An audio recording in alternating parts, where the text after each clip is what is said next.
কি বেশি গরম লাগছে? আসলে মাছ আছে খুব বিপদে, দিন রান্না করা হয় না। রান্না করে খেয়ে দেখবেন, অবশ্যই ভালো লাগবে। সকালের নাস্তায় আজকে খাচ্ছি ডিম পাউরুটি। তো ডিম আর পাউরুটি একসাথে করে টোস্ট করে নিছি, আর সাথে সালাদ কেটে নিছি, শসা, কাঁচামরিচ। আমার কাছে আবার রুটি, পরোটা বা এরকম পাউরুটি দিয়ে সালাদ খেতে খুব ভালো লাগে। এদিকে ছেলেদের খাওয়া হয়ে গেছে, ছেলেরা খেয়ে স্কুল চলে গেছে। এখন আমি খাচ্ছি সকালের নাস্তা। নাস্তা খাওয়া শেষ করে রান্নাঘরে চলে আসলাম। এদিকে বাজার থেকে মাছ নিয়ে আসছে, ইলিশ মাছ। একটা হচ্ছে একটু বড় আর সবগুলো ছোট ছোট। এই মাছগুলো হচ্ছে ভাজি খেতে বেশি ভালো লাগে, ছোট মাছগুলো। আর আনছে হচ্ছে চিংড়ি মাছ।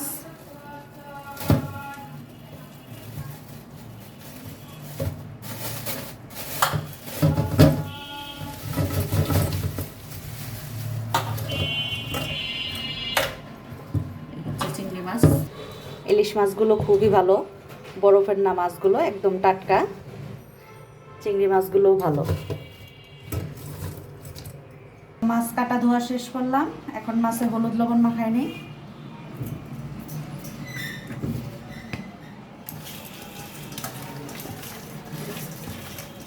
ইলিশ মাছটা কেটে খুবই ভালো লাগলো। মাছটায় হচ্ছে ডিম হয় নাই তো, একদম পুরাট মাছটা। আর ইলিশ মাছের ডিম হলে যদিও বা মাছের টেস্টটাও তো ভালো হয় না, কিন্তু ইলিশ মাছের ডিম খেতেও তো আবার ভালো লাগে। আসলে মাছ আছে খুব বিপদে, ডিম হলেও দোষ আবার না হলেও দোষ। ইলিশ মাছের মাথা দিয়ে আজকে মুগ ডাল রান্না করব। মুগ ডালটা ভেজে আগে সেদ্ধর জন্য বসাই দিই। অনেক দিন ইলিশ মাছের মাথা দিয়ে মুগ ডাল আসলে রান্না করা হয় না।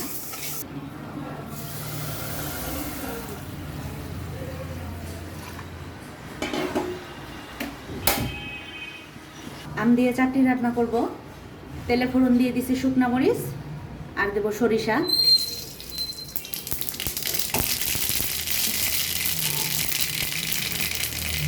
আমগুলো কুচি কুচি করে কেটে নিছি।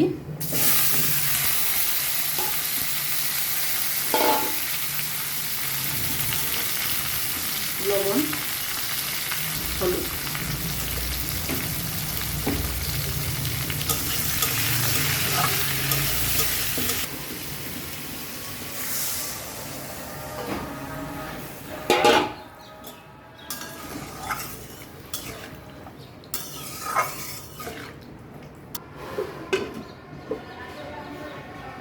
আমগুলো আস্তে আস্তে এখন আগে সিদ্ধ হোক, তারপর চিনি দেব। আমগুলো সিদ্ধ হয়ে গেছে, এখন পরিমাণ মতন চিনি দিয়ে দেই।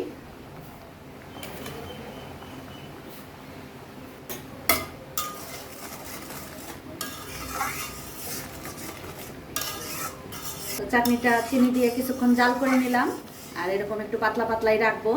আর এই গরমে কিন্তু আমের এই চাটনি খেতে খুবই ভালো লাগে। আর এই চাটনিটা হচ্ছে চিনির থেকে গুড় দিয়ে, মানে আখের গুড় দিয়ে রান্না করলে খেতে আরও বেশি ভালো হয়। এখন নামাই নেব চাটনিটা। তো এখন ডালটা সম্বার দেব। মুগ ডাল সেদ্ধ হয়ে গেছে, তেলে দিয়ে দিলাম শুকনা মরিচ আর তেজপাতা, আর দেবো জিরা। মাছের মাথাটাও দিয়ে দিই।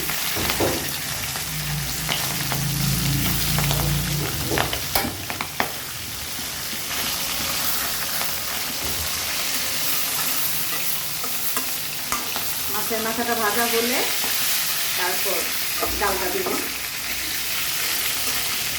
আলাদা করেও ভেজে নেওয়া যায়, তো একসাথেই দিয়ে দিলাম। মাথা ভাজা হয়ে গেছে, এখন ডালটা দিয়ে দিই।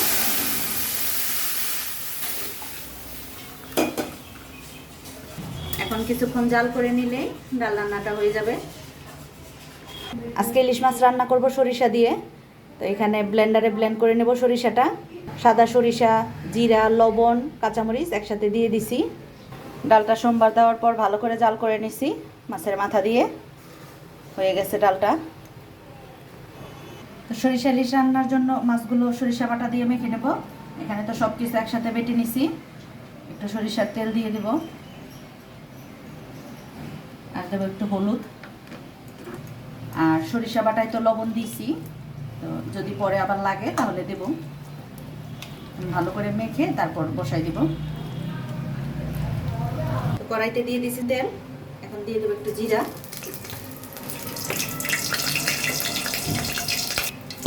মেখে রাখা মাছগুলো দিয়ে দিই।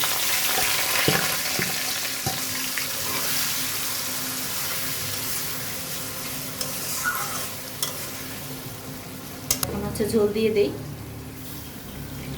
আর ইলিশ মাছ রান্না করতে তো বেশি সময় লাগে না, তাই বেশি ঝোল দেওয়ারও প্রয়োজন নাই, পরিমাণ মতন দিলেই হয়।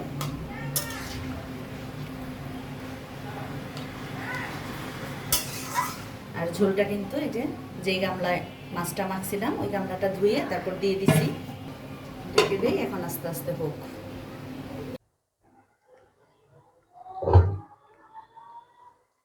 মাছ রান্নাটা হয়ে গেছে।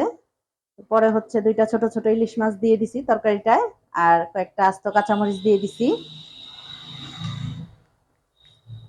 এখন নামানোর আগে দিয়ে দেবো একটু সরিষার তেল।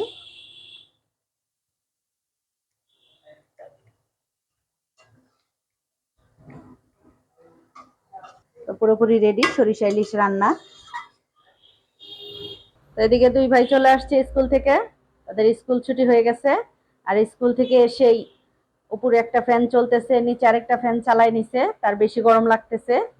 আর বিছানার উপর আঠা কাগজ দিয়ে কি কি বানাইতেছে সে, স্কুল থেকে এসে এগুলা নিয়ে বসে পড়ছে। আর আরেকজন হচ্ছে টেবিলে পড়তে না বসে নিচে পড়তে বসছে স্কুল থেকে এসেই। কি বেশি গরম লাগছে? সরিষা ইলিশ রান্না হয়ে গেছে, এখন বড় ছেলের জন্য মাছ রান্না করি। ওকে ইলিশ মাছ জাল দিয়ে দেব, ও হচ্ছে সরিষা ইলিশ খাবে না। তো এখানে মাছ, জল, হলুদ, লবণ, তেল আর হচ্ছে 2টা কাঁচামরিচ দিয়ে দিলাম। আর এক একজনের হচ্ছে এক এক রকম পছন্দ। আমার ঘরের ছোট ছেলে আবার সরিষা ইলিশ খুব পছন্দ করে, কিন্তু বড় ছেলে খাবে না। মানে সরিষা দিয়ে যে যাই কিছু রান্না করি না কেন ও খায় না, এর জন্য 2 পিস মাছ ওকে জাল দিয়ে দিই। আর দিয়ে দিই অল্প একটু কালো জিরা, সামান্য একটু। এখন ঢেকে দিলাম, আস্তে আস্তে হোক, আর কিছু দেওয়ার প্রয়োজন নাই, ঝোলটা একটু শুকালেই হয়ে যাবে। তো ঝোলটা কিন্তু অনেকটাই শুকাই গেছে, আরো একটু শুকাই নেব ঝোলটা। আর এই মাছের তরকারিটাতে হচ্ছে তেমন ঝোল থাকে না, যে তেলটা থাকে এই তেলটা দিয়ে ভাত খাওয়া হয়ে যায়।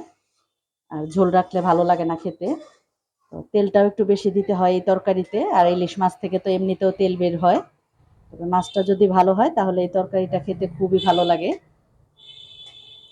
আর এই রান্নাটা হচ্ছে ফরিদপুর অঞ্চলের। আমার বাবার গ্রামের বাড়ি তো ফরিদপুরে, তো বাসা তো পুরান ঢাকায়। তো ফরিদপুরের মানুষ কিন্তু এইভাবে করে ইলিশ মাছ রান্না করে খায়। তো আমার ঠাকুমা রান্না করতো, আমার মা রান্না করে। মাছটা কিন্তু খেতে খুবই ভালো লাগে এইভাবে করে রান্না করলে। আর কাঁচামরিচটাও বেশি দিতে হয়, তখন কাঁচামরিচটা ভাতের সাথে মেখে খেতে ঝাল ঝাল খুব ভালো লাগে। তো আমার বড় ছেলে তো ঝাল খায় না, তোর তরকারিতে কাঁচামরিচ বেশি দিয়েও লাভ নাই, তাই ঝোলটা আর একটু শুকাই তরকারিটা নামাই নেব। তো রান্না বান্না শেষ করে চলে আসলাম। এই হচ্ছে আজকে আমার রান্না বান্না: সরিষা ইলিশ, আমের চাটনি, মাছের মাথা দিয়ে মুগ ডাল, এটা হচ্ছে উস্তা ভাজি, আর ইলিশ মাছ জাল দেওয়া। তো সরিষা ইলিশ তো আমরা সবাই রান্না করে খাই, আপনারা একবার হলো যারা না খাইছেন তারা এই তরকারিটা রান্না করে খেয়ে দেখবেন, অবশ্যই ভালো লাগবে। আর এই যে তরকারিটা কিন্তু ঝোল নাই, একদমই সম্পূর্ণটা তেল, খেতে খুবই ভালো লাগবে এই তরকারিটা, আমার বাবার বাড়ির রেসিপি। দুপুরবেলা খাওয়া দাওয়া শেষ করে বিকেলবেলা এখন আম কাটতে বসছি। তো আচার বানানোর জন্য আম কাটতেছি, আর এই হচ্ছে আমের অবস্থা। তো কয়েকটা মাত্র আম কাটছি, এর মধ্যে আমের থেকে পোকাই বেশি বের হয়েছে। তো পোকায় একদম কিলবিল করতেছে আমের ভেতর। এত পোকা দেখে এখন আর এই আম আমার কাটতেই মন চাচ্ছে না। তো টাকা দিয়ে কিনে আনার পর যদি আমের থেকে পোকাই বেশি বের হয় তাহলে কেমনটা লাগে। আম কেটে ধুয়ে পরিষ্কার করে এখন আচার বানানোর জন্য বসাই দিছি। এটা হচ্ছে তেল ছাড়া মিষ্টি আচার বানাবো গুড় দিয়ে। এখানে গুড়, লবণ আর আম জাল দিতেছি। তো আমার ছেলেরা হচ্ছে গুড় দিয়েই আচার বানালে বেশি পছন্দ করে, চিনি দিয়ে বানালে অত পছন্দ করে না, তাই আমি সব সময় গুড় দিয়ে আচার বানাই। আর আজকে আমটা কিছুক্ষণ জাল করে এইভাবে করেই রেখে দেব, এই জলটা সহই। তো তো কালকে হচ্ছে একদম ভালোভাবে জলটা শুকায় নিয়ে নামানোর আগে আচারের মশলাটা দিয়ে দেব, তাহলেই রেডি হয়ে যাবে তেল ছাড়া আমের মিষ্টি আচার।